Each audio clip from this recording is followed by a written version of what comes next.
Good evening, guys. This is David Banda, the A Plus Ambassador, or you can call me the Investor Data Boy. So today I'm going to be giving a mnemonic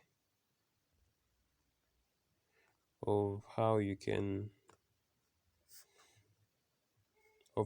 derive trig functions, derivatives of trig functions. So looking at derivatives of trig functions.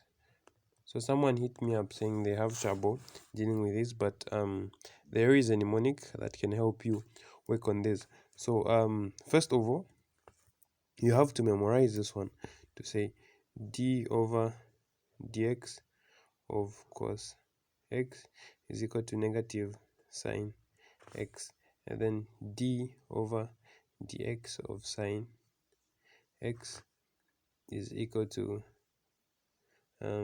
cos x. And then when you memorize this, you can be able to derive the rest from this simple mnemonic that I'm going to show you. So what all you have to do is write sec and sec again, and then tan.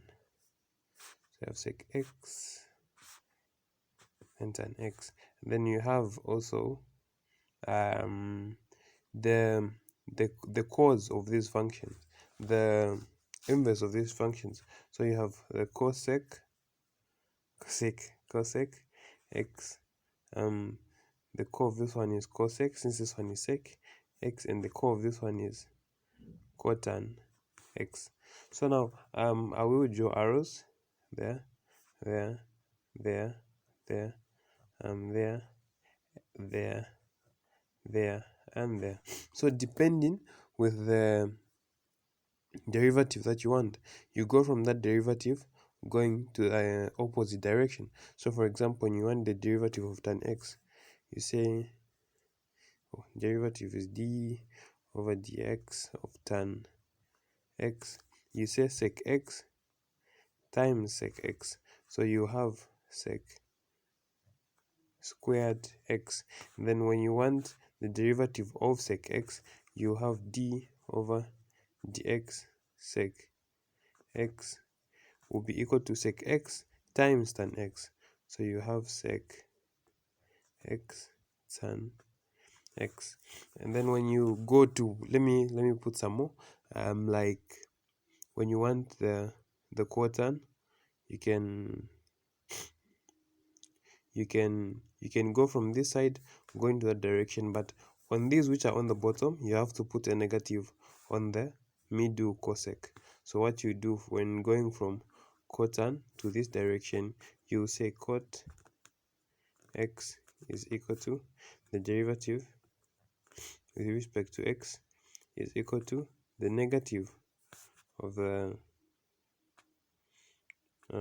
cosec x, and we have another cosec x, so this one will be cosec squared x. And then another one which I can give an example of is cosec x. For example, when you have the derivative of cosec x, you go from cosec x, and then you're having negative cosec x, and then you multiply it with cotan x. And when you check your formula sheet or you try to derive other formulas, you will find that these are the same as the one on the formula sheet. So usually in a test or an exam, you cannot be given these trig functions, but then you can derive them in less than 2 minutes, and then you can be able to use them throughout the exam. So from David Banda, the A Plus Ambassador, it's bye bye.